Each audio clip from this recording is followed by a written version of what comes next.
Bonjour, nous sommes le 30 juillet 2024 et je vous propose un nouveau bulletin d'information en Ukraine. Alors tout d'abord, côté russe, dans leur dernier raid, ces derniers ont utilisé des nouveaux drones kamikazes.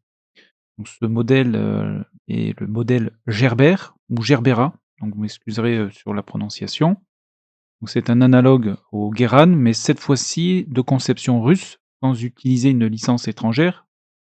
Et ce drone peut être aussi bien utilisé en reconnaissance, dans la guerre électronique, comme leurre et aussi, comme on l'a vu dernièrement sur, Kiev, comme kamikaze. Côté ukrainien, une nouvelle aide américaine a été confirmée. Celle-ci comprend des munitions pour NASAMS, HIMARS, des obus d'artillerie, des armes anti-chars, des armes légères, des pièces de rechange pour la maintenance et le tout pour un montant de 200 millions de dollars.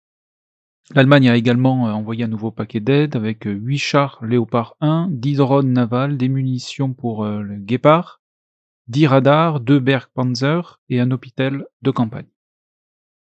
On se dirige à présent sur le terrain, en commençant avec le secteur de Kharkov.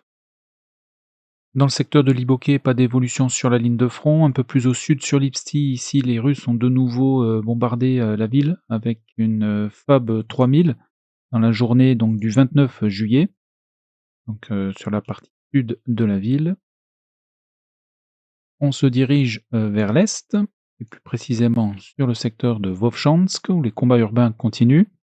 Au nord-ouest, ici, un MTLB russe a été détruit, ici, dans la journée du 25 juillet. La ligne de front se situe donc dans la partie nord de la ville. Ici, les positions ukrainiennes ont été attaquées par des drones kamikazes russes dans la journée du 26 juillet, donc dans la zone grise ici. Et les Ukrainiens ont, eux, attaqué donc l'infanterie russe qui est toujours dans le complexe industriel ici dans la journée donc du 25 juillet. Et ils ont également attaqué donc ce secteur avec un drone terrestre kamikaze. Les images sont de faible qualité, avec une caméra thermique, mais ce bâtiment ici a été donc attaqué par ce drone qui a donc progressé et explosé. Donc voilà pour le secteur de Vovchansk.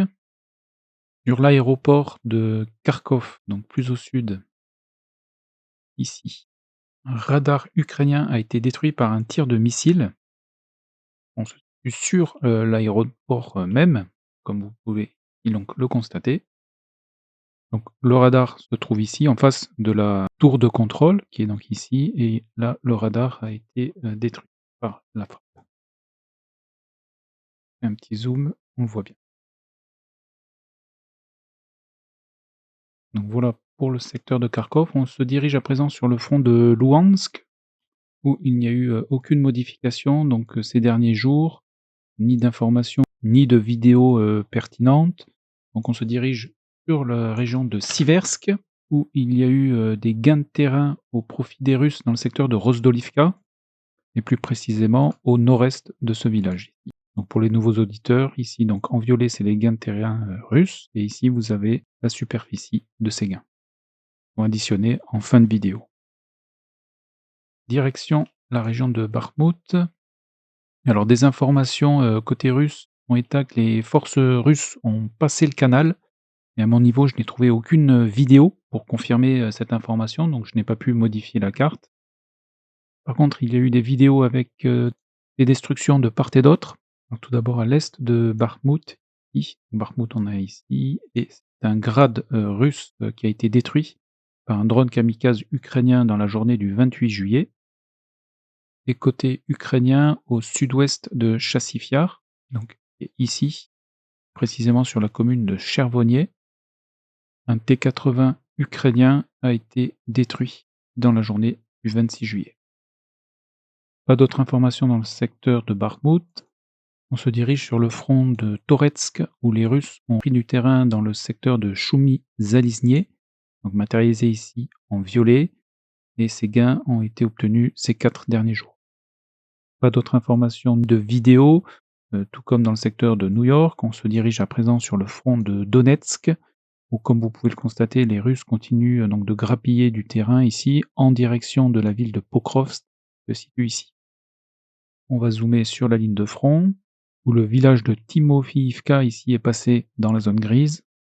Dans le secteur de Proès, ici au nord, les Russes ont sécurisé cette partie donc du terrain. Sur la commune de Lozouvatsye, ici. Alors tout d'abord au nord, on a un char, russe qui a été, détruit ici par un drone kamikaze ukrainien dans la journée du 29 juillet. Il y a quelques jours ici, c'est un véhicule, blindé léger ukrainien qui a été endommagé et abandonné, par son équipage, qui a été pris, en embuscade.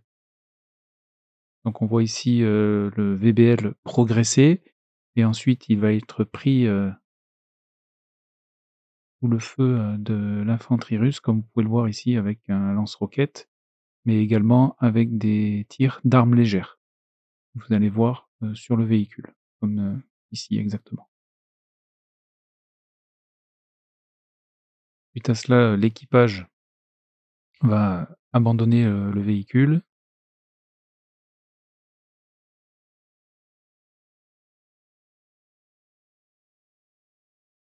et certains seront, tués dans les combats et d'autres, prisonniers. Le lendemain et dans le même secteur ici, c'est un char ukrainien qui a été, détruit et sur la vidéo, on le voit immobilisé dans un fossé et détruit. Et encore plus au sud ici, c'est cette fois-ci un autre char, russe qui a été détruit par un drone kamikaze ukrainien dans la journée du 29 juillet.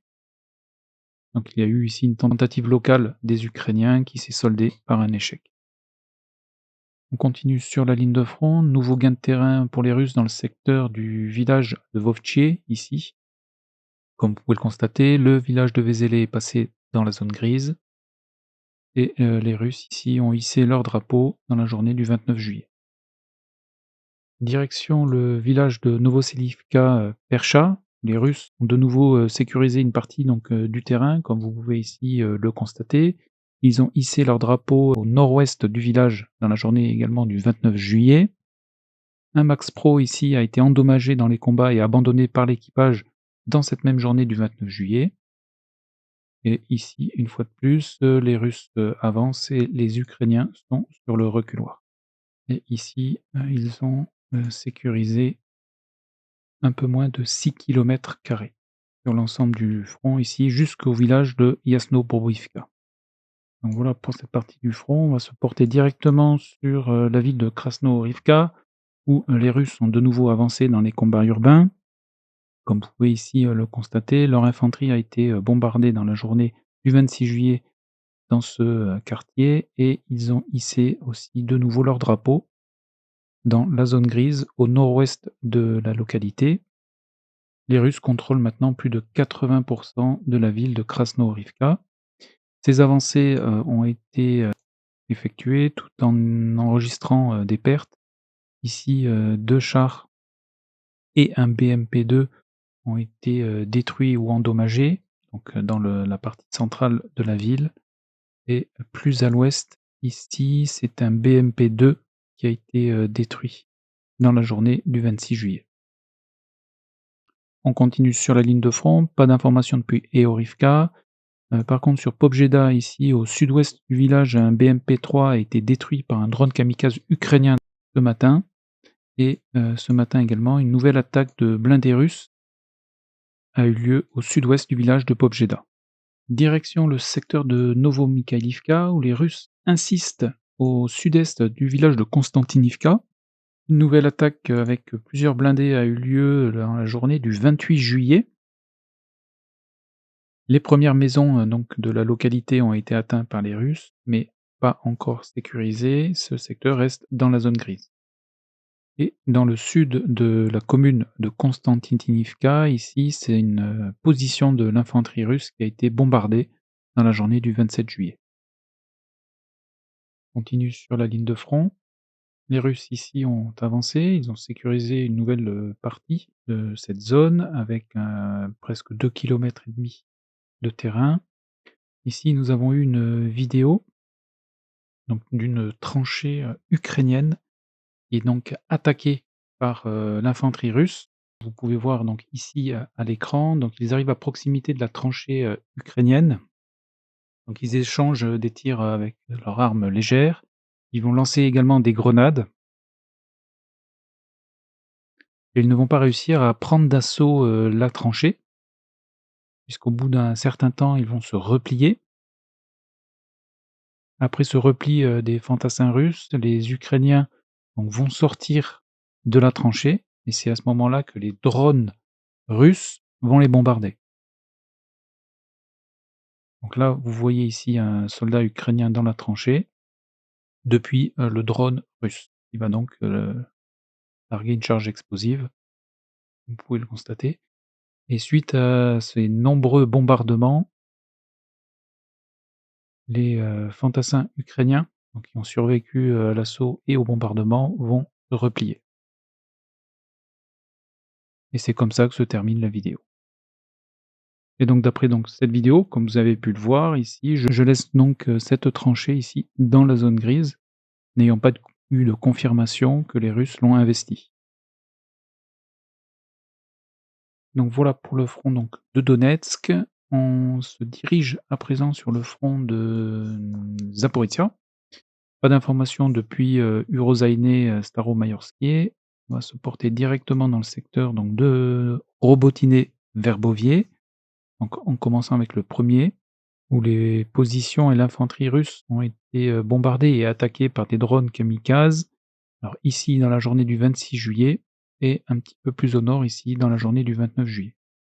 Les Russes ont réussi à sécuriser cette partie au nord-ouest du village de Robotyne.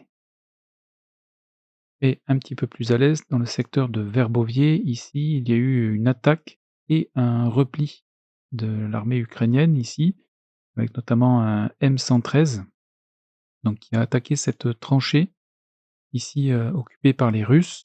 Donc, comme vous pouvez voir, sur la vidéo ici, donc le M113 débarque l'infanterie ukrainienne et attaque la tranchée.